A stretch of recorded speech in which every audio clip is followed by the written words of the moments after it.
नमो भगवते वासुदेवाय। ओम नमः शिवाय। जय सच्चिदानंद। ओम नमो अरिहंताणम। नमो सिद्धांत सच्चिदानंद। चलिए तो हम शुरू करते हैं। इस वर्ष का आखिरी सत्र है। दादा श्री भगवान कहे, कुदरत में अन्याय कभी नहीं, न्याय अन्यत्र खोज नहीं, जो हुआ सो न्याय युक्त है, दादा श्री भगवान कहे। दादा भगवान कहते हैं कि कुदरत कभी अन्याय नहीं करती। लौकिक का न्याय, हमारे न्यायालय का न्याय और कुदरत का न्याय, इसमें अंतर है।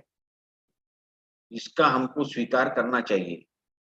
जीवन में जो कुछ भी हो रहा है वो न्याय युक्त है। एक जीव किसी अन्य जीव को दखल जरा भी दे न सके, बिना हिसाब कोई बाधा बने नहीं, दादा श्री भगवान कहे। यदि हमारे कर्म ऐसे हैं, अच्छे कर्म हैं, हमने किसी को दखल न दी हो पहले, तो हमारे जीवन में भी किसी प्रकार की दखल नहीं होगी। क्योंकि कुदरत का ये कानून है कि बेवजह बिना कारण कुछ भी घटित नहीं होता। एक जीव दूसरे जीव को जरा सी भी दखल नहीं देता, क्योंकि कोई हिसाब नहीं है, तो फिर किसी प्रकार की कोई बाधा नहीं बनती। अगला सूत्र है, भुगते उसकी भूल नियम है, कुदरत का यह अचूक है, निमित्त को दंडित ना करना, दादा श्री भगवान कहे। इस पर हमने पूरा का पूरा एक सत्र लिया है कि जो भुगत रहा है उसी की भूल है। इसका स्वीकार करने में बहुत कष्ट हो सकता है किसी को। आम तौर पर लोग कहते हैं कि मेरा दोष नहीं है, ठीक है, I am innocent, still I suffer. ऐसा होता ही नहीं है। कुदरत में जो इनोसेंट है उसको सफरिंग बिल्कुल नहीं आएगी, चाहे फिजिकल हो, मेंटल हो, स्पिरिचुअल हो, किसी भी प्रकार की कोई भी यातना, कोई भी परेशानी, ठीक है। तो भुगते उसकी भूल, ये कुदरत का नियम जो है ये बिल्कुल अचूक है। इसीलिए जो निमित्त है उसको दादाजी कहते हैं कि उसको दंडित मत करना। नौकर के हाथ से कब बशी टूट गई, निमित्त नौकर बना, कब बशी को टूटना ही था। ड्राइवर से एक्सीडेंट हुआ, वो निमित्त है, वो एक्सीडेंट होना ही था। तो निमित्त को दंडित न करना। निमित्त तो पोस्टमैन जैसा है, वो हमारे नाम पर जो भी पार्सल है, जो भी हमारा पत्र है, वो बराबर हम तक पहुंच जाता है। ये बहुत बड़ी बात है। और हम समझते हैं कि हमारे दुखों का कारण ये निमित्त है। निमित्त दुखों का कारण नहीं है, उसको तो कुदरत ने चुना है, वो तो माध्यम है। आगे एक सूत्र बहुत सुंदर है कि ज्ञानी पुरुष को खोज लो तुम और सर्व समर्पित हो के रहो, मोक्ष तुम्हारा वहीं से मिलेगा, दादा श्री भगवान कहे। यदि मोक्ष की इच्छा है तो बगैर गुरु के, बगैर ज्ञानी पुरुष के मोक्ष की प्राप्ति नहीं होगी। यहाँ स्वयं साधना से मोक्ष नहीं मिलेगा, ज्ञान अवश्य मिलेगा, जानकारी मिलेगी, ध्यान लगेगा, लेकिन मोक्ष चाहिए तो गुरु कृपा के बिना संभव नहीं। इसलिए दादाजी कहते थे कि आप एक भाव करो, आप मन में एक भाव रखो कि मुझे इस जन्म में एक ज्ञानी पुरुष की कृपा प्राप्त हो जाए। वो भाव कभी ना कभी फलित होगा, ये भाव बीज है, वो कभी फलित होगा। देखिए, दादा भगवान के सानिध्य में बहुत दूर दूर के लोग आए, अमेरिका से है, न्यूजीलैंड से है, ऑस्ट्रेलिया से है, जो उनको आकर मिले। लेकिन संजोग ये भी बना, जो उनके करीब रहते थे, जो उनके पास रहते थे, उनके मोहल्ले में रहते थे, वो भी वहां तक पहुंच नहीं पाए। ये भाव की महिमा है। जिन्होंने भाव किया, दूर रहने के बाद भी सानिध्य में आए, उन्हें गुरु की प्राप्ति हुई। और जिन्होंने भाव नहीं किया, ठीक है, वो बिल्कुल पास में थे तो भी गुरु को प्राप्त नहीं हो सके। तो यदि मोक्ष चाहिए, परम सुख चाहिए, तो ज्ञानी पुरुष की खोज के लिए वो प्यास लगना चाहिए। भूतकाल तो गया कायम से, भविष्य है व्यवस्थित के हाथ, वर्तमान बस एक तुम्हारा, दादा श्री भगवान कहे। हमने इन सारे द्विपदों का विस्तार से अध्ययन किया है हमारे सत्रों में। आज जो ले रहे हैं हम, ये काव्यमय सारांश है। ठीक है, भावना जी जुड़ी है हमारे साथ। भावना मैडम, मेरी आवाज पहुंच रही है आप तक? भावना बहन,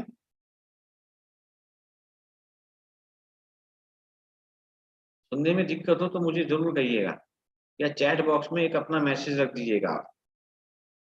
ठीक है, तो दादाजी कहते हैं भूतकाल तो गया कायम से, अतीत को तो हम बदला नहीं सकते, वो तो चला गया है, वो तो बीत गया है। और भविष्य है व्यवस्थित के हाथ, भविष्य की चिंता करके भी कोई उपयोग नहीं है। भूतकाल बीत चुका, अनचेंजेबल है, और भविष्य के तो हमारे हाथ में है ही नहीं, आगे क्या होगा वो पता ही नहीं। तो वर्तमान बस एक तुम्हारा, दादा श्री भगवान कहे। वर्तमान में ही जीना है। उस सत्र में हमने एक छोटा सा दृष्टांत दिया था कि जीना कैसे है। जैसे एक राजा है, पालकी में बैठे हैं, उनकी तरह जीना है। राजा की जो प्रोसेशन देख रहे हैं, मिरौनुक देख रहे हैं, तो राजा की पालकी एक जगह से निकल गई, उनके लिए वो पालकी भूतकाल हो गई। और जो लोग आगे खड़े हैं भीड़ करके, महाराज आने वाले हैं, इनके दर्शन करेंगे, उनके लिए महाराज भविष्य है। लेकिन पालकी में बैठे राजा के लिए तो हमेशा वर्तमान ही है। तो उसी प्रकार जीवन होना चाहिए, वर्तमान बस एक तुम्हारा, दादा श्री भगवान कहे। ये बहुत मुश्किल है, क्योंकि जब भी हम सोच में डूबते हैं, अतीत की यादें घेर लेती है।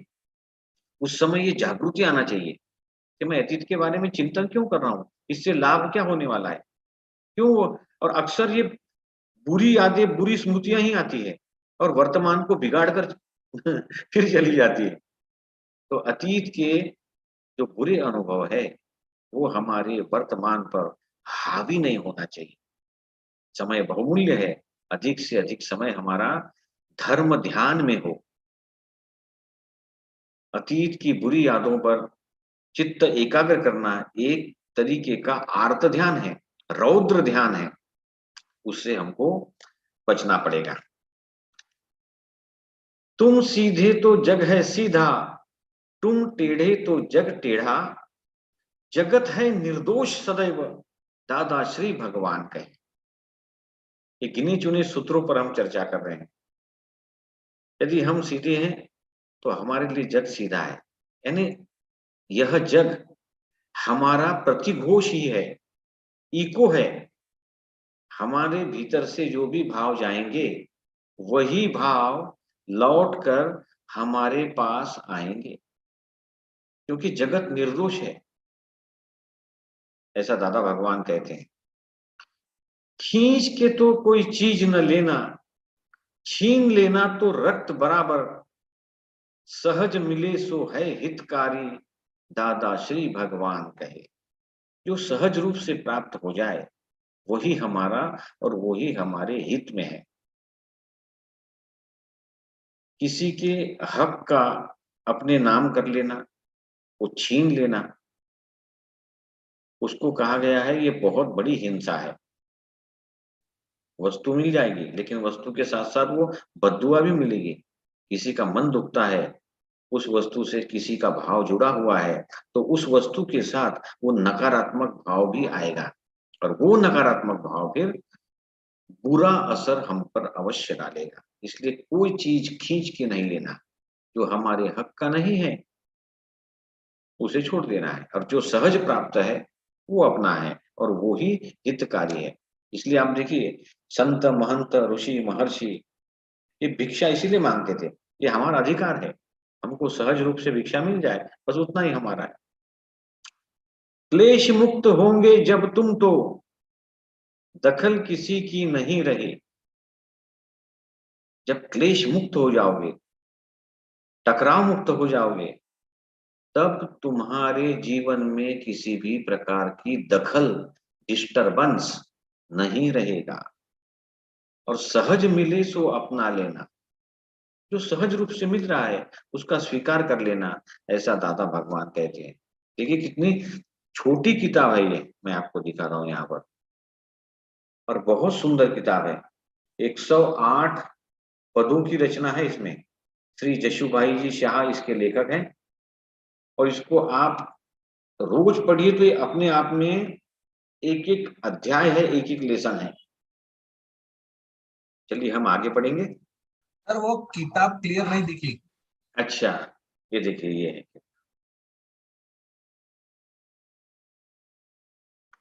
ये हम आपको दे सकते हैं, सेंटर में से आप ले जा सकते हैं। थोड़ा दूर रखिए सर, थोड़ा दूर रखिए, वो कैमरे में जूम हो रही है। अच्छा, नीचे रख के ही लेना पड़ेगा। हाँ अब थोड़ा आया।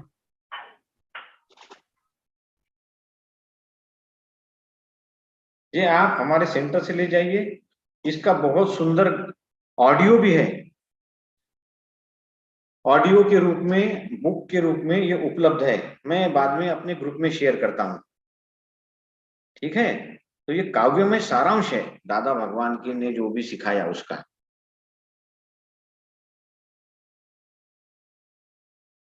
पैर में जूते पहन के चलो, कांटे चुभेंगे कभी नहीं, कवच ज्ञान का पहन के जियो, दादा श्री भगवान कहे। क्योंकि हमने देखा है दुनिया में जो भी दुख है वो अज्ञानता के कारण है।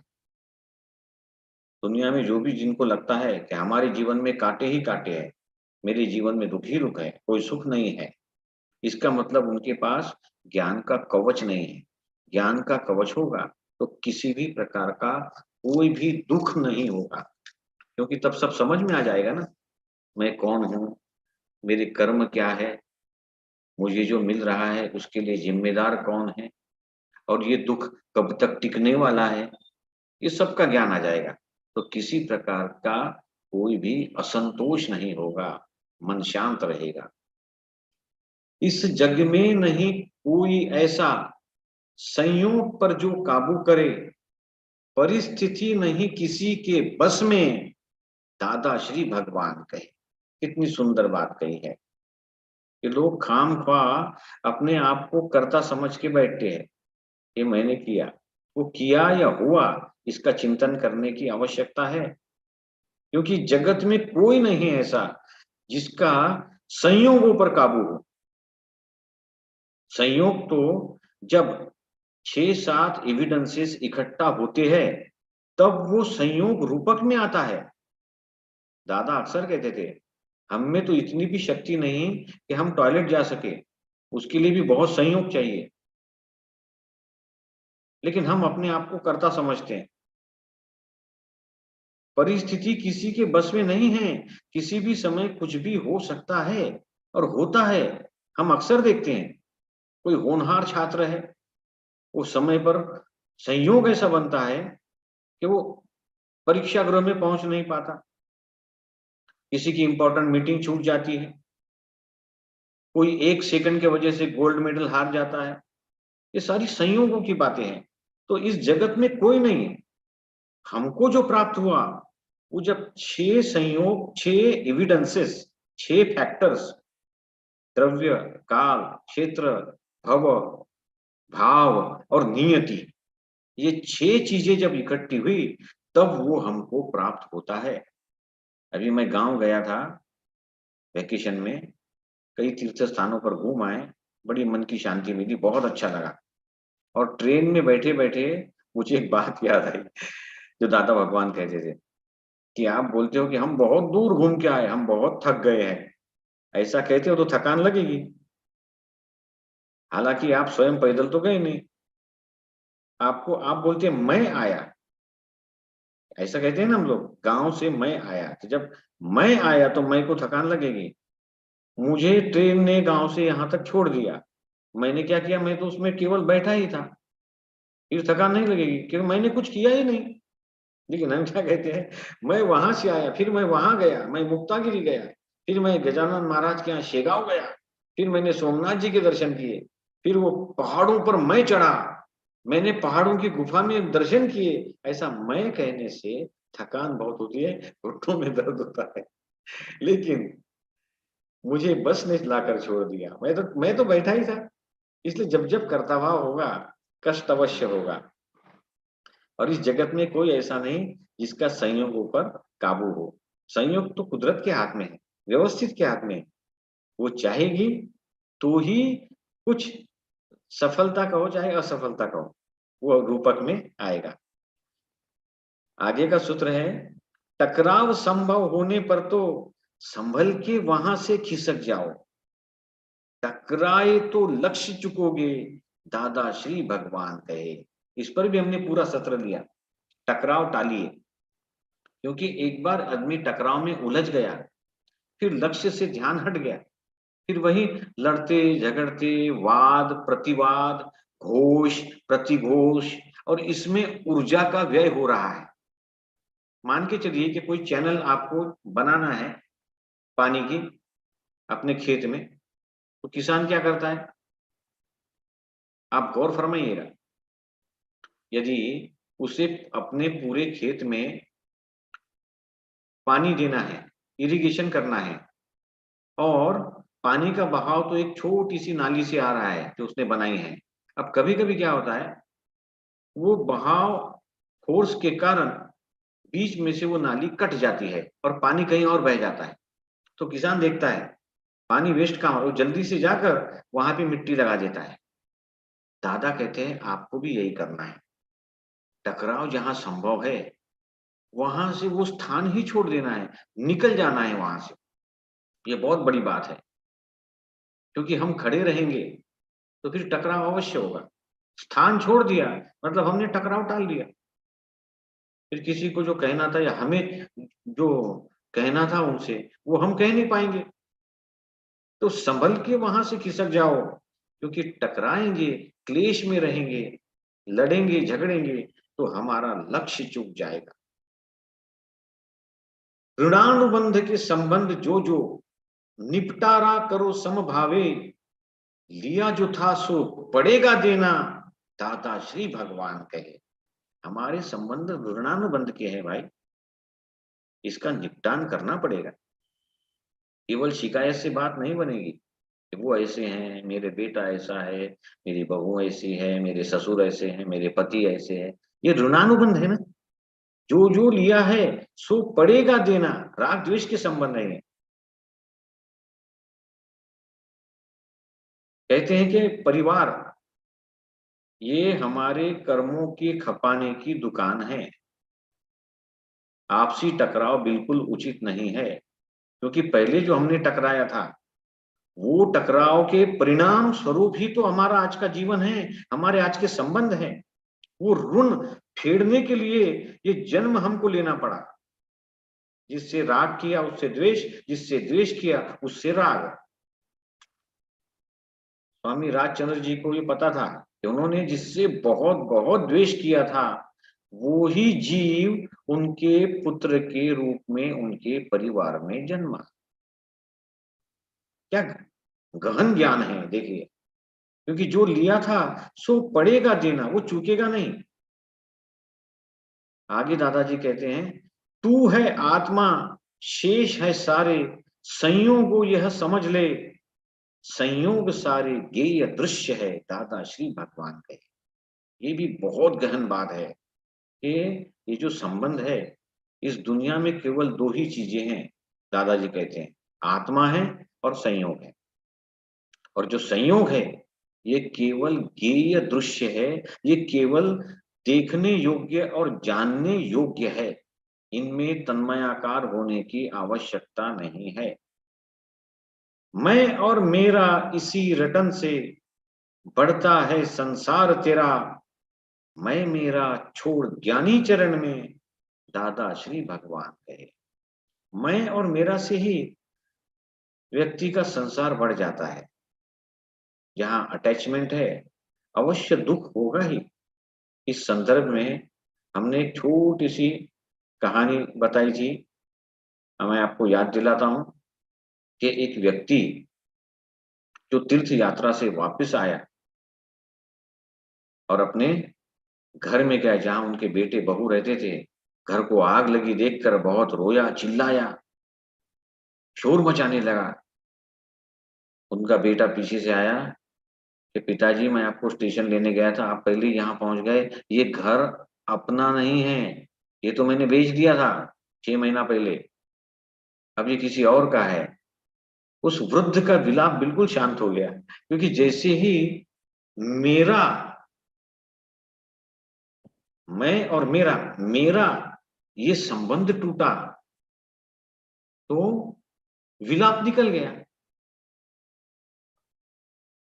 आगे चलकर फिर पता चला कि मैंने बेच तो दिया था, लेकिन इन्होंने टोकन मनी दिया और अब उन्होंने ये व्यवहार, ये सौदा कैंसिल कर दिया। तो फिर वो मेरा ही हुआ, मेरा घर चला। फिर से उनको कष्ट होने लगा। तो दादाजी कहते हैं मैं और मेरा इसी रटन से बढ़ता है संसार तेरा। मैं मेरा छोड़ ज्ञानी चरण में दादा श्री भगवान है। ये मैं और मेरे का अहंकार ज्ञानी चरणों में अर्पण कर दिए तो फिर संसार में कोई दुख नहीं, कोई क्लेश नहीं। ज्ञानी में ये शक्ति होती है कि वो अहंकार को पिघला सके। हमारे साथ लाला भाई पटेल जी आ चुके हैं। प्रणाम सर, स्वागत है आपका। प्रणाम प्रणाम। Welcome welcome. Carry on carry on. जैसी दृष्टि वैसी सृष्टि, सृष्टि तो निर्दोष ही है। सुधार पहले दृष्टि तेरी, दाता श्री भगवान कहे। देखिए एक एक सूत्र कितना गहन है। 108 सूत्रों की ये सुंदर काव्यमय सारांश यशुभाई शाह, जो पेशे से वकील थे, ब्रह्म मुहूर्त में उन्होंने इसकी रचना की और इसमें सारांश आ जाता है पूरा। जो सूत्र कई बार ऐसा होगा कि आपको उस पर तन्मय आप हो जाओ तो आपको हमारा पूरा सत्र याद आएगा कि ये हमने पूरे सत्र में 1.5 घंटे तक इसी पर चर्चा की थी। जैसी दृष्टि वैसी सृष्टि, सृष्टि तो निर्दोष ही है, जगत निर्दोष है। ये वाक्य बार बार पढ़ने में आएगा आपको दादाजी के साहित्य में। अब निर्दोष क्यों है?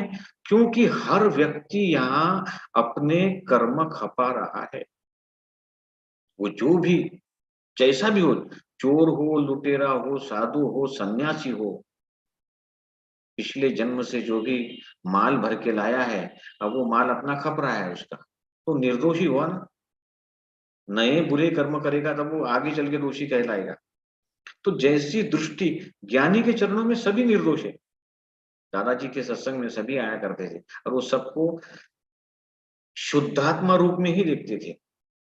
उनकी नजर में कोई ये नहीं था कि छोटा है, बड़ा है, ये बहुत बड़ा बिजनेसमैन है, ये चोर है, ये उचक्का है, ये पॉकेट मार है, ये कसाई है, ये मुस्लिम है, ये हिंदू है। सब में शुद्धात्मा। सुधार पहले दृष्टि तेरी, दादा श्री भगवान कहे। ये सारा का सारा खेल जो है ये हमारी दृष्टि का है। जैसी ऐनक है, जैसा चश्मे का रंग है, वैसी दुनिया दिखाई देती है। अंदर के भाव ही बाहर प्रतिबिंबित होते हैं। इसीलिए ये एक तरह का इशारा है ये कि अपनी दृष्टि सुधारो। वैसे ही जो परदोष दर्शन करते हैं वो कभी सुखी नहीं रहते। अहंकार है वहां नहीं आत्मा, अहंकारी नहीं छूट पाए।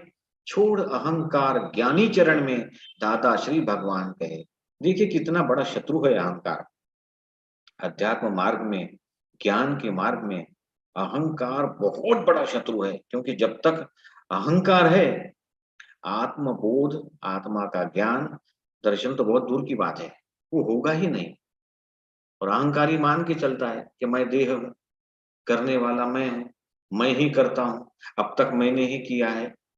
ये जो भाषा है ये अहंकारी की भाषा है। और जब तक वो अहंकार ज्ञानी के चरण में अर्पण नहीं हो जाता तब तक आत्मा का कोई बोध संभव ही नहीं है। इससे बहुत अधिक सावधान होने की आवश्यकता है। हमने इसकी विस्तार से चर्चा की थी चतुष्कषाय में। ठीक है ना, मन बुद्धि चित्त अहंकार, उसमें हमने देखा था सकारात्मक अहंकार, नकारात्मक अहंकार। आगे का सूत्र है कोई नहीं है मेरा यार, ये मेरा सबसे फेवरेट सूत्र है और ये मैं अक्सर गुनगुनाता हूं और ये मुझे याद दिलाता है कि जीवन कैसे होना चाहिए।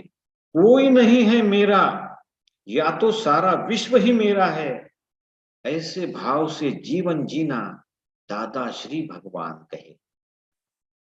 या तो कोई मेरा नहीं है, मेरे परिवार के सदस्य, मेरे मित्रगण, पत्नी, पुत्र, मैं शुद्धात्मा हूं, ऋणानुबंध का ये संबंध है, या फिर सारा विश्व ही मेरा है। फिर पड़ोसी के बच्चे का सर फूटा तो भी मुझे उतना ही संवेदना हो रही है जितना मेरे बच्चे के सिर फूटने पर होगी। बहुत पुरानी बात है, उस समय डाक व तार सेवा चलती थी। तो हमारे गांव में एक परिवार में एक टेलीग्राफ आया। अंग्रेजी में लिखते थे वो और बहुत शॉर्ट में लिखते थे, और भेजने वाला ऐसा व्यक्ति था जो उस परिवार के बहुत करीब था, लेकिन उस परिवार के बेटी का पड़ोसी था। थोड़ा ध्यान से समझना, तार भेजने वाला व्यक्ति जिसका नाम प्रकाश था, वो उनका पड़ोसी था जहां इस परिवार की बेटी रहती थी। तो उसने टेलीग्राफ भेजा, सिस्टर बर्न कम सून, इतना ही मैसेज था। अब प्रकाश जी की भी बहन थी और प्रकाश जी के पड़ोस में जो रहते थे, इनको बहन मानता था, वो इस घर की बेटी थी। तो बेचारे परिवार वाले इतने कंफ्यूज हो गए। उस समय वो तार मेरे पास भी आया था कि भाई ये क्या लिखा है, हमको समझा कर बताओ। उसमें 4 ही अक्षर थे, सिस्टर बर्न कम सून। तो ये दुर्बोध हो गया, समझ नहीं आया कि उसकी बहन जली बेचारी, एक्सीडेंट उसकी बहन का हुआ कि उसके पड़ोस में जिसको बहन मानता था उसका हुआ। यानी वो परिवार बिल्कुल कंफ्यूज में आ गया कि हमारी बेटी का एक्सीडेंट हुआ है क्या इसके, क्योंकि उसमें माय यूवर ऐसा कुछ लिखा ही नहीं था।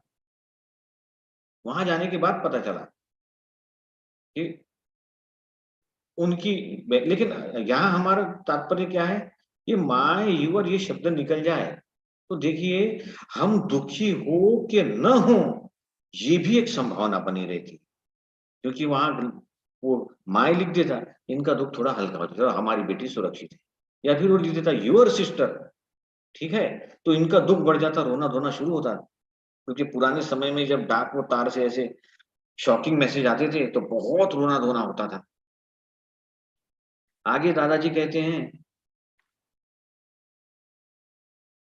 इसलिए उन्होंने कहा है कि कोई नहीं है मेरा, या तो सारा विश्व ही मेरा है, फिर किसी और को दुख हो तो भी मेरे पास उतनी ही संवेदना है, ऐसे भाव से जीवन जीना दादा श्री भगवान कहे।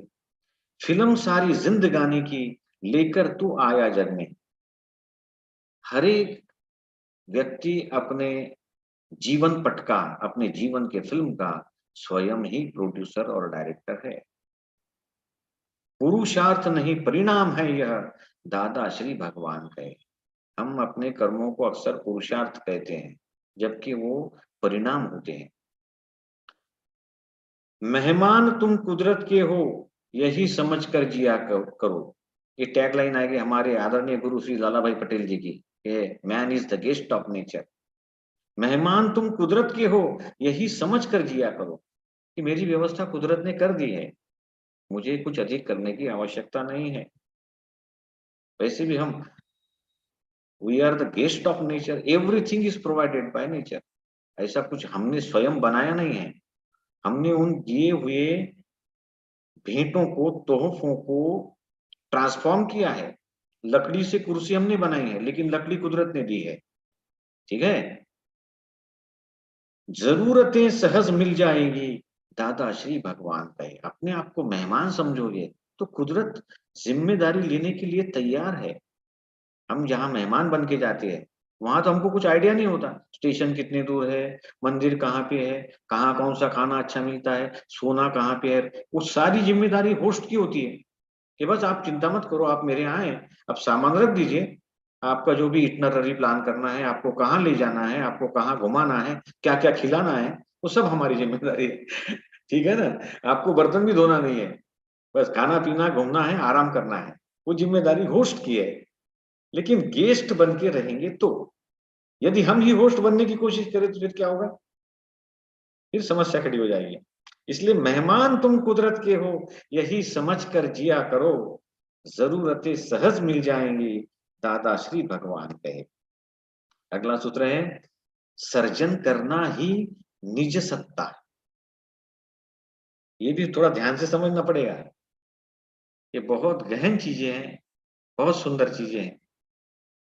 ये सर्जन करना, चार्जिंग करना ही हमारे हाथ में है, विसर्जन पर सत्ता है, डिस्चार्ज तो अपने आप होता है। सर्जन किया वैसा विसर्जन, दादा श्री भगवान कहे। हमने जैसे जैसे चार्ज किया वैसा ही डिस्चार्ज होता जाएगा। डिस्चार्ज में हम इंटरफेयर नहीं कर सकते। मैंने भाव किया था, मान लीजिए मुझे चोर बनना है, चार्जिंग कर लिया, चोर बनने से आसानी से पैसा मिलता है, बहुत अधिक धन मिलता है, सारे ऐशो आराम धन से मिलते हैं। अब इस भाव बन गया, चार्जिंग हो गया, अब मैं उसको डिस्चार्ज होके रहेगा, वहां चेंज नहीं कर सकता, फिर मुझे किसी न किसी जगह में वो फ्रॉड करना पड़ेगा और भागना पड़ेगा हिंदुस्तान छोड़ के। इसलिए ये जो चार्जिंग कर रहे हैं, ये जो भाव कर रहे हैं अंदर, अभिप्राय दे रहे हैं, इसका बहुत अधिक महत्व है। सर्जन करना ही निज सत्ता, इसलिए भाव अच्छे हो, हमारा सर्जन बढ़िया हो, हमारे जो विचार है, हमारी सोच है, वो सकारात्मक हो, अच्छी हो, ऐसे ही हम रखें। ये ना सोचे कि वो दुष्ट आदमी है, कितना सुखी है, काश मैं भी वैसा दुष्ट बनता। अब भाव हो गया, मतलब सर्जन हो गया, चार्ज हो गया, अब वो डिस्चार्ज होके रहेगा किसी न किसी भाव में। इसलिए ध्यान का बहुत महत्व है, सोच विचार का बहुत बहुत महत्व है। आगे के सूत्र में हम सिलेक्टेड सूत्र ही ले रहे हैं। सुख है अपार मेरे अंदर, ऐसी जब समझ आए, बाहर सुख की खोज तो रुके, दादा श्री भगवान कहे। ये भी बहुत बड़ी बात है कि जहां हमने देखा कि ये वस्तु से मुझे सुख है, अब ये हो गया भ्रम। ठीक है, क्योंकि सुख वस्तु में है ही नहीं, सुख तो भीतर है। और इस बात का जब ज्ञान हो जाए कि सुख का स्रोत, the source of happiness lies with in, it is not in the outside world, it is not found in the physical material things. ये भी बात की जागृति हो तो फिर एक रास्ता मिल जाए सुखी होने का। अरे जिसके पास कुछ नहीं है वो सुखी है, जिसके पास सब कुछ है वो दुखी है, ऐसा क्यों है फिर? यदि वस्तु में ही सुख है, आपने कई कहानियों में, इतिहास में पढ़ा होगा, राजा महाराजाओं के पास सब कुछ होता है, क्या कमी है, तो भी दुखी होते हैं, एक दूसरे पर आक्रमण करते हैं, अधिकाधिक टैक्स वसूल करते हैं, अपने लिए सोने के मंदिर बनवाते हैं, फिर भी दुखी के दुखी। लेकिन कोई एक ऐसा होता है जिसके पास कुछ नहीं, संत कबीर जैसे, संत तुकाराम जैसे, संत तुलसीदास जैसे, ये बस भिक्षा पर जीवन है, तो वो भी इतने सुखी के पूछिए मत। जो दुख देता मात्र निमित्त वो, दोष तो मेरा यह जानो, धर्म ध्यान वह श्रेष्ठ कहा है, दादा श्री भगवान कहे। तो भाई कौन सा धर्म ध्यान श्रेष्ठ है? हमको धर्म ध्यान करना चाहिए, आर्त ध्यान रौद्र ध्यान से बचना चाहिए, लेकिन कौन सा धर्म ध्यान? ये धर्म ध्यान करना चाहिए कि जो दुख दे रहा है वो केवल निमित्त है, वो पोस्टमैन है, वो डिलीवरी बॉय है, दोष तो मेरा है। मेरा पर्स, मेरा पैकेट, मेरा वैलेट चोरी हो गया, इसका मतलब दोष मेरा है, जिसने चोरी किया वो निमित्त है, कुदरत ने उसे निमित्त बनाकर मेरे पास भेजा है, स्टेशन पर तो लाखों लोग हैं, हजारों लोग हैं, सबका पर्स कहाँ जाता है? क्योंकि उस समय मैंने सोचा था कि शायद कोई मुझे देख नहीं रहा होगा, मैंने चोरी की, किसी को पता नहीं चला। अरे कुदरत को तो पता है कुदरत से कुछ छिपा नहीं है। इसीलिए ये बार बार ये विषय आएगा, लौकिक न्याय और अलौकिक न्याय, इसमें अंतर क्यों है? ऐसा तो रहा तो फिर तो हो गया, बगैर सबूत के गुनहगार घूम रहे हैं आजाद, अन्याय कर रहे हैं, हिंसा कर रहे हैं, औरों को तकलीफ दे रहे हैं। लेकिन कर्म का सिद्धांत कहता है कि उससे मुक्ति नहीं है। जो भी कर्म किया है उसको निरस्त तो करना ही पड़ेगा, वहां छूटेगा नहीं। सुप्रीम कोर्ट से छूट जाए, हाई कोर्ट से छूट जाए, समाज से छूट जाए, लेकिन कुदरत नहीं छोड़ेगी, वो किसी न किसी को निमित्त बना के भेजेगी। फिर वही किस्सा हो जाता है महाभारत का, बड़ा सुंदर प्रसंग आता है महाभारत में, जब जयद्रथ का वध हो जाता है। भगवान श्री कृष्ण अर्जुन से कहते हैं कि सूर्य डूबा नहीं है अभी, वो रहा जयद्रथ, ये रहा सूर्य, चलाओ बाण। ठीक है, द्रोणाचार्य का वध हो जाता है। ठीक है, तब कौरव सेना की ओर से दुर्योधन ये कहता है कि कृष्ण भगवान ने, कृष्ण जी ने कपट से इन लोगों को मारा, वैसे इन पर जीत पाना संभव नहीं था। भीष्म हो, द्रोण हो, जयद्रथ हो। तो उसने पूछा कि धर्म कहाँ है? ये तो धर्म युद्ध है, धर्म कहाँ है इसमें? अब भगवान श्री कृष्ण का जवाब बड़ा सुंदर है कि जब तुम राजसभा गृह में द्रौपदी का अपमान कर रहे थे, तब ये याद क्यों नहीं आई कि धर्म कहाँ है? बीज बोए हैं तुमने, फल काटना पड़ेगा देखिए, जब भी लोग ऐसे चिल्लाते हैं कि we are innocent, why are we suffering, अक्सर भगवान से लड़ाई करते हैं, झगड़ा करते हैं कि मैंने आज तक बुरा नहीं किया, मेरा बुरा क्यों हो रहा है? अरे भाई, किसी जन्म का हिसाब है और कारण कुछ भी इसमें घटित नहीं होता। जहां कॉज है वहां इफेक्ट है, और जहां इफेक्ट है मतलब उसके पीछे कोई ना कोई कॉज अवश्य है और होगा ही। हम उसका स्वीकार नहीं करते, हम क्या करते हैं, स्व बचाव करते हैं, अपना बचाव करते हैं कि मैं तो अच्छा हूं, मेरे साथ क्यों बुरा? नहीं, ऐसा नहीं, बगैर किसी कारण के बुरा नहीं होगा। ये बहुत कटु सत्य है और ये हम किसी को बता भी नहीं सकते। ये आत्मचिंतन का विषय है। हम किसी को ये नहीं बोल सकते तुम भुगत रहे हो, तुम जिम्मेदार हो, और वो हमारा काम है भी नहीं। ये तो उसको सोचना चाहिए। इसलिए ये कोर्स जहां तक पहुंचेगा तो एक जागृति जागेगी, एक जागृति आएगी, तो चिंतनशील बनेगा, तो जीवन में दुख नहीं रहेगा। और वो ही होलिस्टिक साइंस रिसर्च सेंटर का उद्देश्य है कि लोगों में ये जागृति आए। चलो आगे देखते हैं। ज्ञान उसे ही कहते हैं प्रसंग पर वो हाजिर रहे, सही ज्ञान विस्मृत नहीं होता, दादा श्री भगवान कहे। तो ज्ञान उसी को कहते हैं कि जो आचरण में आए और जो विस्मृत ना हो। नहीं, मैं तो भूल गया, अब बहुत सारी किताबें पढ़ी हमने, अरे दादाजी की साहित्य पढ़ी, आप तो वाणी, आप तो सूत्र, हाँ मान लो उदाहरण के लिए, और एक छोटा सा प्रसंग हो गया और हम हिल गए, इसका मतलब बस वो पढ़ा था, वो ज्ञान था ही नहीं। जो सुना था वो भी ज्ञान नहीं था, क्योंकि वो ज्ञान को हमने अंतर से जाना नहीं। ज्ञान कभी विस्मृत नहीं होता, उसकी स्मृति वो हमेशा जागरूक रखता है। कौन हूं मैं यह जान लिया तो करना कुछ बाकी न रहा, ज्ञाता दृष्टा सदा रहो तुम, दादा श्री भगवान कहे। ये मनुष्य जीवन के लक्ष्य के बारे में कहा यहाँ कि भाई वो अवस्था कौन सी है जब हम ये कह सके कि अब करने का कुछ बाकी नहीं रहा, सब हो गया। अक्सर लोग क्या करते हैं, मकान हो गया, बंगला हो गया, गाड़ी हो गई, बेटा बेटों की शादी हो गई, चलो ठीक है, कर्तव्य है पूरा कर दिया, अब सब कुछ हो गया, कुछ बाकी नहीं रहा, व्यवहार में कुछ बाकी नहीं रहा। लेकिन निश्चय में बहुत कुछ बाकी है, शुरुआत भी नहीं हुई। इसलिए कौन हूं मैं ये जान लिया तो करना कुछ ना बाकी रहा। मैं कौन हूं, मैं कहां से आया हूं?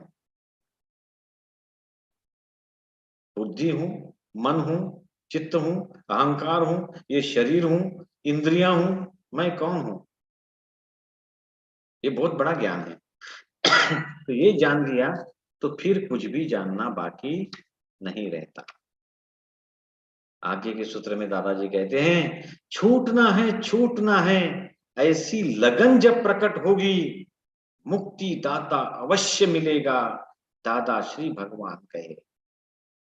ये भाव होना चाहिए, ये एहसास होना चाहिए कि मैं बंधन में हूं। क्योंकि बंधन में हूं, कैद में हूं, तभी तो भाव जागेगा ना मुझे छूटना है। जो अपने आप को कैदी समझेगा, उसी को तो आवश्यकता पड़ेगी ना छूटने की। अब जो बोलता मैं कैदी हूं ही नहीं जेल में मन रम गया मेरा, सुबह उठना, पेड़ पौधों को पानी डालना, जेल में खुशी हो रही है, जेल में आनंद आ रहा है, उसमें बंधन की भावना नहीं तो छूटने की भावना कहां से आएगी? इसलिए छूटना है, छूटना है, ऐसी लगन जब प्रकट होगी, मुक्ति दाता अवश्य मिलेगा, दादा श्री भगवान कहे। दादा भगवान के पास सभी लोग क्यों नहीं पहुंचे? क्योंकि बंधन है ये पता ही नहीं था। जिनको ये जागृति थी कि हम बंधन में हैं, वो ही उस ज्ञान तक पहुंच गए और वो ही पहुंचेंगे। इस बारे में हमने पहले भी चर्चा की कि मुक्ति दाता के लिए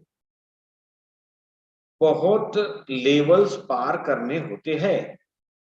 हमने देखा पिछले सत्र में कि डार्विन साहब, चार्ल्स डार्विन ने उत्क्रांति का जो सिद्धांत बताया, वो मनुष्य पर आकर रुक गया। उसके आगे की उत्क्रांति का उन्होंने वर्णन नहीं किया, उन्हें पता ही नहीं था। दादा भगवान ने बताया कि मनुष्य भाव में भी 14 लाख स्तर, लेवल्स हैं। जलचर से मनुष्य तक की यात्रा हमको सबको पता है, लेकिन मनुष्य से मुनि तक की 14 लाख स्तर है। 10 लाख स्तर के ऊपर आने के बाद किसी न किसी रूप में ज्ञानी पुरुष की प्राप्ति होती है। तो हम सब लोग जो इस ज्ञान से जुड़े हुए हैं, ये मान के चलिए कि हमने उतना सारे लेयर्स आगे हमारे पार कर लिए, तो यहाँ तक पहुंचते नहीं। यहाँ तक कैसे पहुंचेंगे? किसके पास समय है ये सुनने के लिए, ये बातें करने के लिए, इस पर चिंतन करने के लिए? लोग तो लगे रहे हैं सुबह से शाम तक, है कि नहीं? खुद के दोष दिखे यदि तो अवश्य वो भगवान बने, निराधार सब दोष होवे तब, दादा श्री भगवान कहे। दादा कहते हैं कि खुद के दोष, स्वदोष दर्शन होना चाहिए। यहाँ तो स्व बचाव और परदोष दर्शन दोनों चीजें चलती है। चोर चोरी भी करता है तो भी अपने आप को दोषी नहीं मानता। अरे रोजी रोटी का मेरा काम है, मेरा प्रोफेशन है, ये नहीं करूंगा तो मेरा घर कैसे चलेगा? अरे खुद के दोष दिखना चाहिए। वही भगवान बनने का मतलब आत्मबोध का रास्ता है कि भाई आत्मा मुझ में है। मेरे मित्र इस पर बात पर कई बार चर्चा करते हैं, ये किसने देखा आत्मा, किसको पता है, किसको एहसास है आत्मा है कि नहीं है? अरे जब खुद के दोष दिखना प्रारंभ हो जाए तो छोटी सी कहीं झलक आत्मा की मिलेगी, शुरुआत होगी। ठीक है, भोगो वो जो सहज प्राप्त हो, अप्राप्त पीछे दौड़ो नहीं, तुम्हारे हक का सहज मिलेगा, दादा श्री भगवान कहे।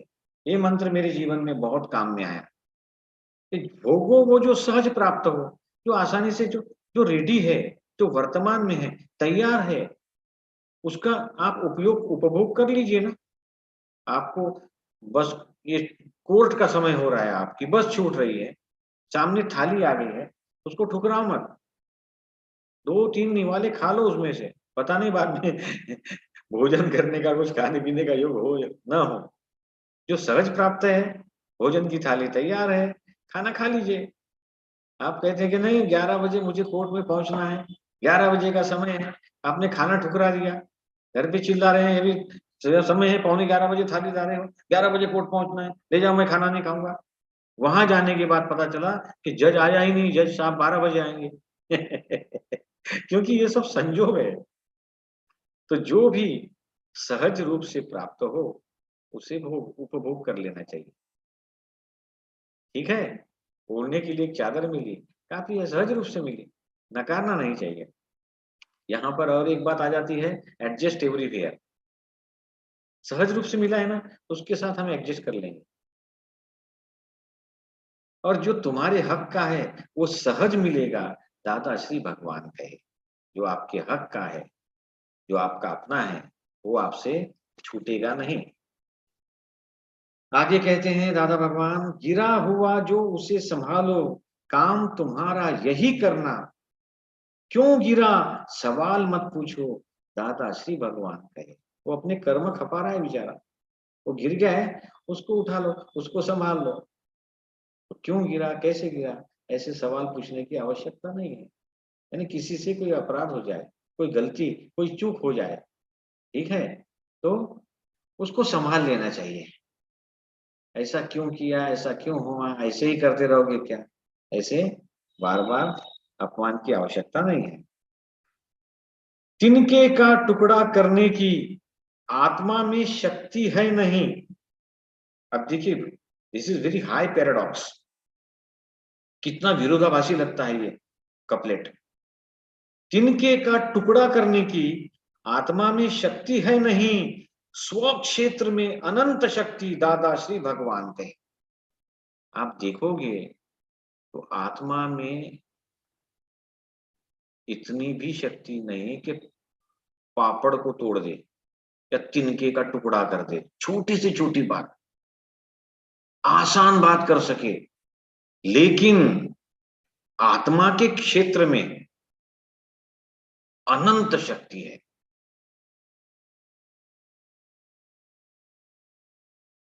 अपने क्षेत्र में आत्मा के पास अनंत शक्ति है, वो कुछ भी कर सकती है।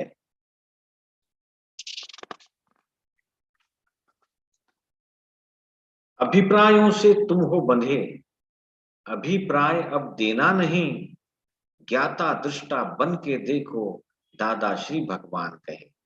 ओपिनियन के ऊपर हमने और एक सत्र लिया था कि अभिप्राय देना उचित नहीं है। Opinion is not the reality. Your opinion may not be the reality. Your opinion about me may not be the reality. I might be some different person. Opinion reality नहीं है। ओपिनियन क्या करते हैं, मन को बनाते हैं, और फिर भाष्य जब हम उनको व्यक्त करते हैं अपना अभिप्राय, दादाजी ने कहा था कि अभिप्राय ये मन का पिता है और भाषा ये मन की माता है। वो इसीलिए कहा था कि जैसे ही किसी के बारे में ओपिनियन बनाया हमने, तो सर्जन शुरू हो गया, और जैसे ही उसको व्यक्त किया तो फिर हमारा मन बन गया। और जैसे जैसे ये मन बनेगा उतनी ज्यादा तकलीफ होगी। इसलिए अभिप्राय बनाना ही नहीं है, अभिप्राय से बंधना नहीं है। बस ज्ञाता दृष्टा बन के देखो, जानने योग्य है वो देखो, और मुख दर्शक बनकर देखो, ऐसा दादा भगवान कहते हैं। जो तू करता तो है भोगता, जो नहीं करता नहीं भोगता, व्यवस्थित नैमित्तिक करता, दादा श्री भगवान कहे। जब हमने मान लिया कि कर्ता हम है, तो फिर भुगतना पड़ेगा ना, फिर भुगतने वाले भी हम है कि नहीं। यदि कर्ता कोई व्यक्ति है तो वो ही भोगता है, जो कर्ता नहीं है वो भोगता कहाँ है। इसलिए व्यवस्थित को कर्ता मानिए, नैमित्तिक निमित्त रूप से व्यवस्थित शक्ति, ऑर्डरली नेचर यही करता है, ऐसा दादा भगवान कहते हैं। करने वाले हम नहीं हैं। लोग अक्सर कहते हैं कि हमने तो हमारे बेटे को डॉक्टर बना दिया, हमने तो इंजीनियर बना दिया। ठीक है, आपने उसको सपोर्ट किया, सहूलियतें प्रदान की, लेकिन हर एक पिताजी के वश में है ये। मैं चाहूं तो मेरे बेटे को डॉक्टर बना सकता हूँ? नहीं बना सकता। इंजीनियर बना सकता हूँ? नहीं, उसकी वश में नहीं है, और मेरे भी वश में नहीं है। ठीक है, तो ये बहुत बड़ी बातें हैं। यदि कोई करता है तो वो ही भोगता है, जो करता नहीं है वो भोगता नहीं है, ऐसा दादा भगवान कहते हैं। तो गांठ पड़े तो खींचो मत, पर खोलने का भाव करो, खोलने वाले मिल जाएंगे, दादा श्री भगवान कहे। हे ईश्वर, मुझे भी ये शक्ति देना कि जहां जहां संबंधों में गांठ पड़ी है वहां खींचू नहीं, खींचने से वो गांठ और ज्यादा गहरी हो जाएगी। ये भाव करूं कि ये गांठ खुल जाए। हमने भाव के विषय में और एक पूरा सत्र लिया था कि कैसे भाव करने से हमारे संबंधियों के विचार बदलते हैं। जैसे भाव रहेंगे वैसी ही फ्रीक्वेंसी, वैसी ऊर्जा हमारे हृदय से निकलेगी और उस व्यक्ति तक पहुंचेगी। किसी के लिए अच्छा भाव किए तो वहां से हमको अच्छाई अवश्य मिलेगी, और बुरा भाव करने पर बुराई भी मिलेगी। हमने देखा था ना वो दृष्टांत में, एक दरबारी ने राजा की मृत्यु का भाव किया, चंदन के व्यापारी से, कि राजा मर जाए तो मेरा सारा चंदन बिक जाए। तो राजा को अकारण उस पर बहुत क्रोध आया। राजा की समझ में नहीं आया कि मैं, ये अच्छा आदमी है, आज मेरे मन में इस व्यापारी के प्रति इतना रोष, इतना क्रोध क्यों है कि मैं इसको यहां से निकाल दूं दरबार से। तो वजीर ने उसकी खोजबीन की और पता लगाया, तो ये सत्य उजागर हुआ कि उस व्यापारी ने ऐसे भाव किया था कि राजा की मृत्यु हो जाए तो मेरा सारा चंदन बिक जाए। और जब उसने ऐसा भाव किया कि राजा का चंदन का महल बन जाए तो मेरा चंदन बिक जाए, तो राजा का भी भाव उसके लिए बदल गया। तो ये बहुत बड़ी बात है। गांठ पड़े तब खींचो मत, खोलने का भाव करो, खोलने वाले मिल जाएंगे, दादा श्री भगवान कहे। अवश्य मिलेंगे वो, जैसे भाव करेंगे, है ना, वैसे कुदरत मदद रूप से किसी न किसी को निमित्त बनाकर अवश्य भेजेगी। उसको भाव सच्चा होना चाहिए। हाँ, आगे का चुना हुआ सूत्र है, निमित्त को दंडित सब करते, मूल गुनहगार मुक्त घूमे। दंडित कुदरत मूल को ही करे, दादा श्री भगवान कहे। ये भी बहुत गहन बात है।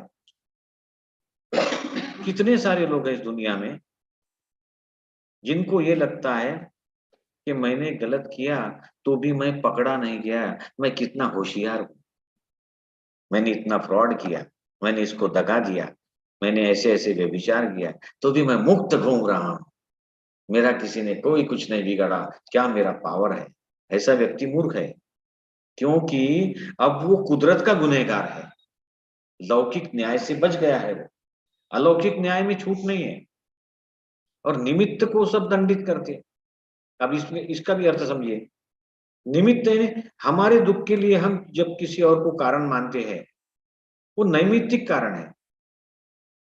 मूल गुनहगार मुक्त है। चोरी मैंने की थी, आज मेरा बटुआ चोरी हुआ तो मैं कहता हूं कि मेरे साथ ऐसा क्यों हुआ। उस चोर को पकड़ के पुलिस वाले 10 डंडे लगाए, लेकिन कुदरत ने दंड किसको दिया? कुदरत ने दंड मुझे दिया, क्योंकि उस समय में पकड़ा नहीं गया। तो दंडित कुदरत मूल को ही करे, दादा श्री भगवान कहे। मूल गुनहगार कुदरत से छूटेगा नहीं, कोर्ट से भले ही छूट जाए। व्यवस्थित में जो हो सो हो, व्यवस्थित होकर रहता, व्यवस्थित से कोई न बच पाए, दादा श्री भगवान कहे। क्योंकि वो ऑर्डरली नेचर है और उसका न्याय अचूक है, अटल है, नेचुरल जस्टिस, राइट। तो जो व्यवस्थित है वो व्यवस्थित अवश्य होके रहेगा। इसलिए हमारे बुजुर्ग अक्सर कहते थे कि किसी की बद्दुआ मत लो। कम से कम व्यक्ति के पास 2 चीजें अवश्य देने के लिए होती है। कोई भी व्यक्ति गरीब नहीं होता, धन ना हो, मान ना हो, यश ना हो, 2 चीजें तो कोई भी, हर एक व्यक्ति दे सकता है। एक है दुआ और एक है बद्दुआ। तो किसी की बद्दुआ न लें, क्योंकि बाद में वो वापिस हमारे पास ही आने वाली है। कौन हूं मैं ये जान लिया तो, अभी सत्र समाप्ति के इस पर है। मैं केवल 10-15 मिनट ही लूंगा, उसके बाद हम चर्चा करेंगे। तो आप लोग अनम्यूट कर लीजिएगा उस समय और अपने विचार रखिएगा। कौन हूं मैं यह जान लिया तो जानना शेष कुछ रहे नहीं, बाकी जो जाना सब व्यर्थ दादा श्री भगवान है। किसी भी प्रकार का ज्ञान, भौतिक ज्ञान, कौन सी भी डिग्री हो पास में, बाद में वो काम में नहीं आती। लेकिन कौन हूं मैं, ये जो अध्यात्म का ज्ञान है, आत्मा का ज्ञान है, तो फिर कुछ जानना बाकी नहीं रहता। इस पर हमने पहले चर्चा कर ली। जाएगा नहीं जो है तेरा, वो न टिकेगा जो तेरा नहीं, कुदरत का ये नियम अचूक है दादा श्री भगवान है। अरे कुछ आपका खो गया है तो वो आपका था ही नहीं, क्योंकि जो आपका है वो कभी खोएगा नहीं। ठीक है ना? आपके हक का तो कोई छीन नहीं सकता।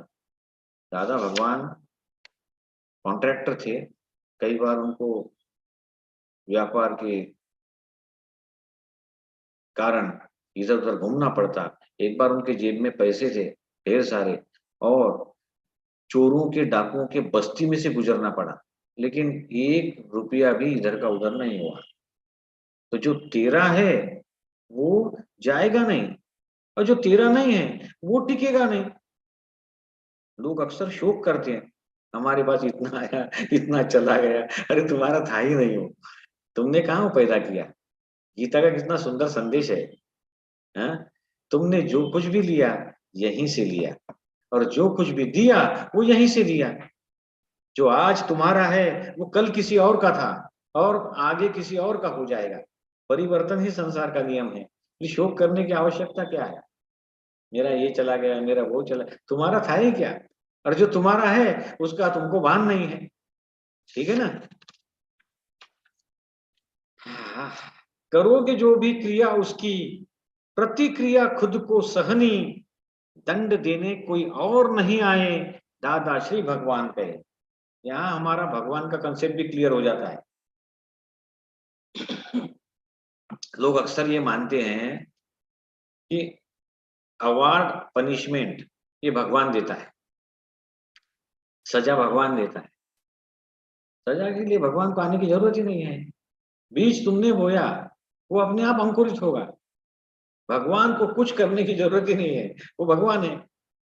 दंड देने कोई और नहीं आए, क्योंकि जो भी हमने क्रिया की उसकी अवश्य ही प्रतिक्रिया होगी, और वो हमारा कर्म बीज जो है अंकुरित होगा, उसमें फल लगेंगे, और वो फल हमारी झोली में अवश्य गिरेंगे। उसमें भगवान का कोई रोल है ही नहीं। इसलिए अक्सर जो भगवान को दोष देते हैं वो बहुत बड़ा कर्म बंध बांधते हैं कि भगवान ने मेरे साथ ऐसा किया। भगवान को क्या मालूम तुम कहाँ हो, तुम किस हाल में हो, कैसे हो, हाँ? उनको क्या लेन देन है? कर्म हमारे हैं, सत्कर्म है तो रिवार्ड है, दुष्कर्म है तो पनिशमेंट है। तब इसमें भगवान कहाँ से आए?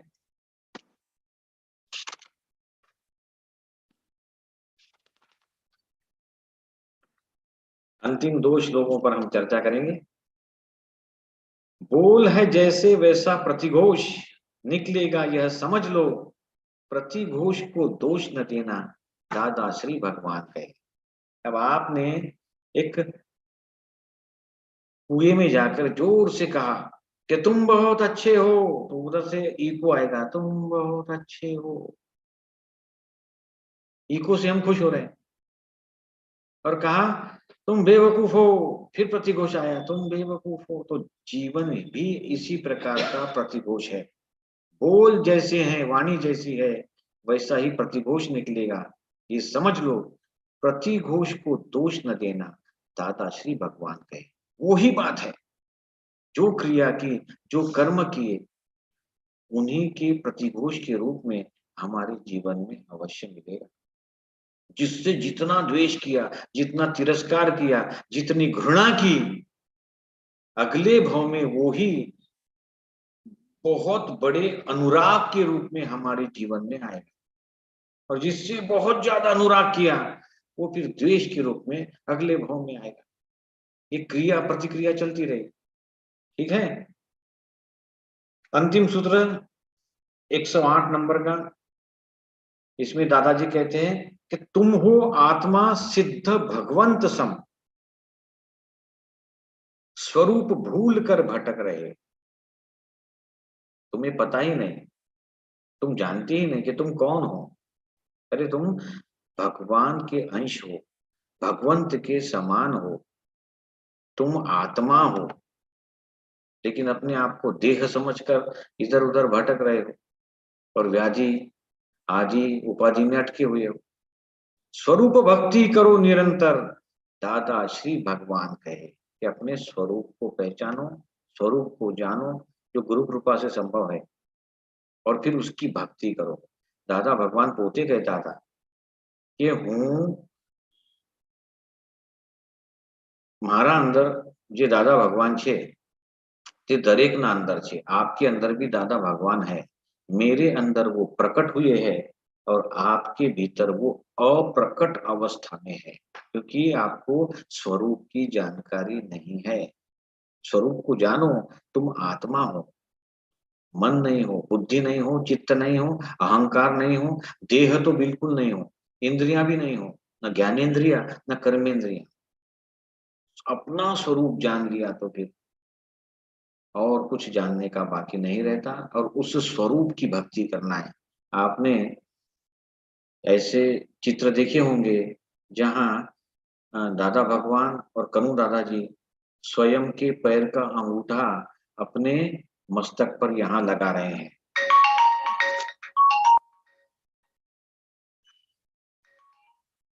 ठीक है, तो उस फोटो का अर्थ क्या है? उस फोटो का यही अर्थ है कि उनके भीतर जो परमात्मा है उनको वो वंदन कर रहे हैं, उनकी चरण वंदना कर रहे हैं। हम भगवान नहीं है।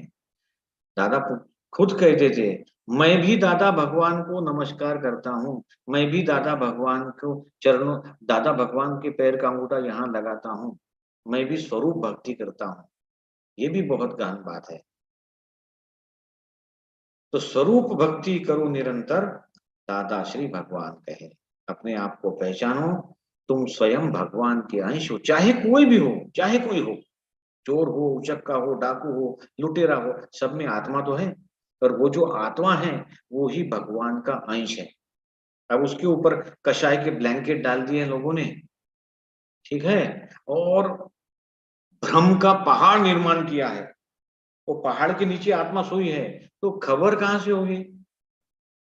कैसे पता चलेगा आत्मा भीतर है कि नहीं है? उसके ऊपर तो अंबार लगाया है भ्रम का, माया का और कषायों का। वो यदि हट जाए गुरु कृपा से, तो फिर स्वरूप को जानकर उस स्वरूप की भक्ति करो। यही मोक्ष मार्ग है, यही सुख की परम पूंजी है। अब यहाँ पर मैं विराम लेता हूँ। आप सबका बहुत बहुत धन्यवाद। अब हम प्लीज अनम्यूट हो जाइए और अपने अपने विचार रखिए कि इस यात्रा में आपने अब तक क्या जाना, क्या समझा और आपके जीवन में क्या बदलाव आया, इसकी संक्षिप्त चर्चा आपको यहाँ करनी है। तो मैं आमंत्रित करता हूँ पहले यशोधरा मैडम जी को। यशोधरा मैम, ये यात्रा में कैसी यात्रा रही आपकी? जय सच्चिदानंद। यात्रा तो अच्छा रहा और मेरे में परिवर्तन हुआ। मैं नहीं बोलती हूँ कि सारे सब गुणों का, दुर्गुण का परिवर्तन, गुणों का परिवर्तन हुआ, लेकिन बहुत सारे परिवर्तन हुआ। मैं बहुत चीजें एक्सेप्ट नहीं कर सकती थी। बाहर तो एक्सेप्ट करती थी लेकिन अंदर से नहीं कर सकती थी। लेकिन अभी दोनों अंदर से ही एक्सेप्ट करती हूँ और मन में हमेशा कुछ ना कुछ, बाहर तो बहुत शांत हूँ लेकिन अंदर ही हमेशा झगड़ा चलता था। वो बहुत कम हो गया है, पूरा तो गया नहीं, बहुत कम हो गया है। और ये भी एक्सेप्ट कर लिया कि मेरा जीवन में जो प्रतिकूल परिस्थितियां आई, इसके लिए मैं ही रेस्पॉन्सिबल हूँ। मैं पहले एक्सेप्ट नहीं करती थी, उसके पहले थोड़ा एक्सेप्ट करती थी, लेकिन अभी 100% एक्सेप्ट करती हूँ कि जो अच्छा या भी आई एम रेस्पॉन्सिबल, जो बुरा भी होता है वो आई एम मैं ही रेस्पॉन्सिबल हूँ, इतना ही सीखा।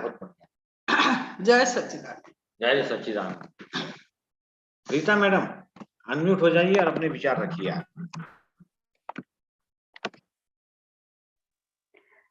सर रीता मेरे में मैडम। ये, हाँ सर, मैं हाँ जी।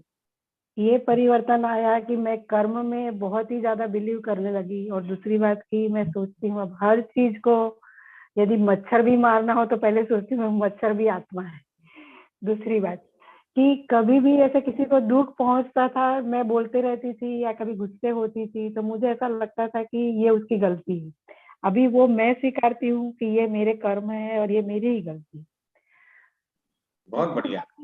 कभी कभी जब बहुत सारे एकदम कार्यभार अपने ऊपर आ जाता है, बहुत ज्यादा दौड़ा दौड़ी हो जाती है, तो जितना संतुलित मन अभी रहता है पहले उतना नहीं था। व्यग्रता ज्यादा थी, अनुकूलता ज्यादा एकदम हो नहीं पाती थी जल्दी से कोई काम के प्रति।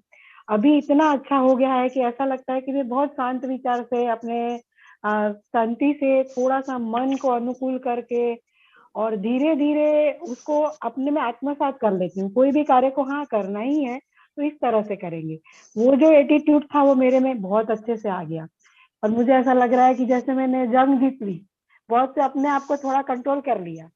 इतना अच्छा लग रहा है मुझे। रीता थैंक बहन, यू। आपके जीवन में जो भी अभी हादसे होते हैं उसके हाँ प्रति सर। आपका दृष्टिकोण कैसा रहता है अभी? अभी सर मेरा दृष्टिकोण ऐसा लगता है कि मेरे जो कर्म है उसी के कारण ये सब हो रहा है, पहली बात। बाप रे। दूसरा, मुझे ऐसा लगता है कि भगवान मुझे कुछ कारण है जो बचा रहा है। मैं इतने बड़े हादसे से गुजरी, इतना मेरे ऊपर अटैक आ गया पैरालिसिस का और मैं बच गई, तो वो भगवान की मेरे ऊपर इतनी अच्छी कृपा है। मैं ऐसा नहीं सोच रही हूँ कि मेरे ऊपर क्यों हुआ, क्या हुआ, कैसे हुआ, ये सब नहीं समझ रही। मैं इतना समझ रही हूँ कि मेरे ऊपर कोई जरूर बहुत अच्छी आत्मा का साथ है मेरे साथ, जो मुझे ये बचा रहा है। 3-4 बार मेरे साथ अभी अभी ऐसा हुआ और मैं 3-4 बार बची और मुझे ऐसा भगवान के ऊपर इतना प्रत्यय वो हो गया कि ऐसा लग रहा है कि सच में मेरे साथ कोई अच्छी आत्मा है जो मुझे बार बार इस सब चीजों से बचा रही है और मेरे कर्म अच्छे हो रहे हैं। और अब मेरी जो लड़ाई का जो भावना थी, जो घृणा या समझो कि कोई एटीट्यूड मेरा ऐसा था, वो पूरा बदल चुका है। ऐसा लगता है कि जैसे मैं एकदम शांत हो गई हूँ। सभी लोग बोलते हैं तुम्हारा व्यवहार चेंज हो गया है, सभी लोग बोलते हैं तुम्हारे में चमक आ गई है। तो ऐसा लगता है कि हाँ, मेरे में कुछ ऐसा हो रहा है बदलाव कि मैं अपने आप में कंट्रोल कर पा रही हूँ। हाँ सर। बहुत बड़ी बात कही आपने, बहुत बहुत धन्यवाद। और जहाँ थैंक लोग यू सर। जिस हादसों से रीटा बेन गुजर चुकी हैं, ये आदि आदि व्याधि उपाधि से, उस अवस्था में अक्सर लोग क्रोध करते हैं, गुस्सा करते हैं, भगवान को तो गालियां तक देते हैं। लेकिन आप इनका एटीट्यूड देखिए, आज आपके चेहरे की मुस्कान मुझे बहुत दैवी लग रही है Rita Ben. It is very thank you divine sir. Smile, I should say. मैं आपको यहाँ से सादर प्रणाम करता हूँ। क्या आदर्श जीवन है। Thank you. विपासना भी आपने अच्छे से पूरा थैंक यू किया, सर। तो आप हमारे हाँ लिए सर। एक आदर्श साधक है। I would really like to follow you. May God give me some percentage of your good virtues. This is my sincere sir prayer. हमारे ऊपर, सबके ऊपर दादा भगवान की कृपा है और हम सब बिल्कुल उनसे बिल्कुल अवश्य है, हाँ सर। Thank you sir. अवश्य है। हाँ हाँ, संगीता बेन जी ने भी हाथ ऊपर किया है। संगीता बेन अनम्यूट कीजिए। जय सदानंद। जय सच्चिदानंद। पहले हमारे थोड़ी सी भी चमड़ा आती तो मैं भगवान से कंप्लेन करने लगते थे, जैसे भगवान की आँख उठ गई है, हमारे लिए ये सब आते रहता है, ये सब प्रॉब्लम हमारे लिए है, ऐसे हम भगवान से कंप्लेन करते थे। लेकिन जब विचार सुने हैं, कुछ अंडरस्टैंडिंग आती है, तब लगता है जैसा हमारे साथ हमारे कर्म के फल ही जुड़े हुए हैं। इसमें फिर अब ये याद आता है, जैसे सुख दुख से न कोई दाता परो ददाति कुबुधिरेशा अहम प्रोमिति वृद्धिमान स्वकर्म सूत्र स्थितो ही लोक। यानी दूसरा कोई मुझे दुखता है या जो खराब विचार संग वो निकल गए और हमारे साथ हमारे कर्म ही जुड़े हुए हैं, कर्म के अनुसार हमें सुख और दुख मिलते हैं, कोई और आके हमें सुख और दुख नहीं देने वाले। इतनी अंडरस्टैंडिंग हमें यार सुनने के बाद आ सकती है। जय बहुत बहुत सच्चिदानंद। धन्यवाद। जय सच्चिदानंद। और मुझे एक बात अवश्य कहना चाहिए इस अवसर पर कि आज जो आपका कथन है, जो आपको लाभ हुआ है, यही लाभ मुझे भी उस समय हुआ था जब आदरणीय श्री लाला भाई पटेल जी ने पूरे 1 साल तक हमें ये कोर्स के लिए तैयार किया था। पूरा एटीट्यूड, मुझे मेरे सारे सवालों के जवाब यहाँ मिले, इसलिए यहाँ समर्पित होना ये मेरे लिए बहुत गौरव की बात है। और बड़ी लघु भाव से मैं दादा भगवान के चरणों में मस्तक रख के उनको बहुत बहुत धन्यवाद करता हूँ। अब आप लोग जो है ये मान के चलिए कि आपके अंदर का दिया प्रज्वलित हो गया है, तो ये भी हमारी जिम्मेदारी है कि हमारे परिवार का अंधेरा तो मिट गया, अभी हमें तो पता चल गया, तो हमारी ये जिम्मेदारी है कि ये प्रकाश अब फैलता जाए। तो आप भी जहां जहां देखोगे कि लोग उलझ रहे हैं, उनकी थोड़ी सी मदद कर देना, सजेस्ट करके कि भाई ऐसा नहीं है, ये ऐसी ऐसी बात है। आप सभी का बहुत बहुत धन्यवाद। हम यहाँ कोर्स का समापन कर रहे हैं हमारा, और परीक्षा से संबंधित जो भी जानकारी है वो मैं हमारे व्हाट्सएप ग्रुप में शेयर करूंगा, ठीक है। और जय किसी को कुछ सच्चिदानंद। कहना? लाला सर है कि हमारे साथ? एक मिनट,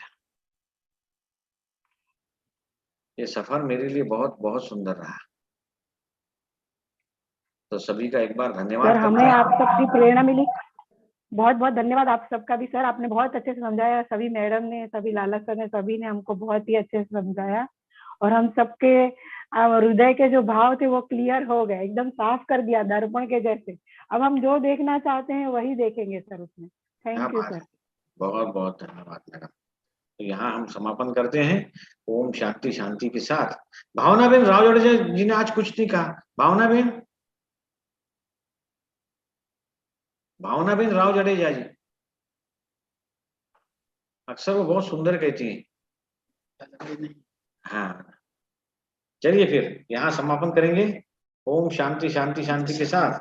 और हम दोबारा, मैडम आप ही जरा समापन कर दिए ना। ओम पूर्णमदः पूर्णमिदं पूर्णात् पूर्णमुदच्यते पूर्णस्य पूर्णमादाय पूर्णमेवावशिष्यते। ओम शांति शांति शांति। बहुत बढ़िया, दादा भगवान ना असीम जय जयकार हो, ऐसी कृपा हम सब पर बनी रहे और हमारा जीवन सुखमय शांतिमय हो, यही उनके चरणों में। जय सच्चिदानंद। बहुत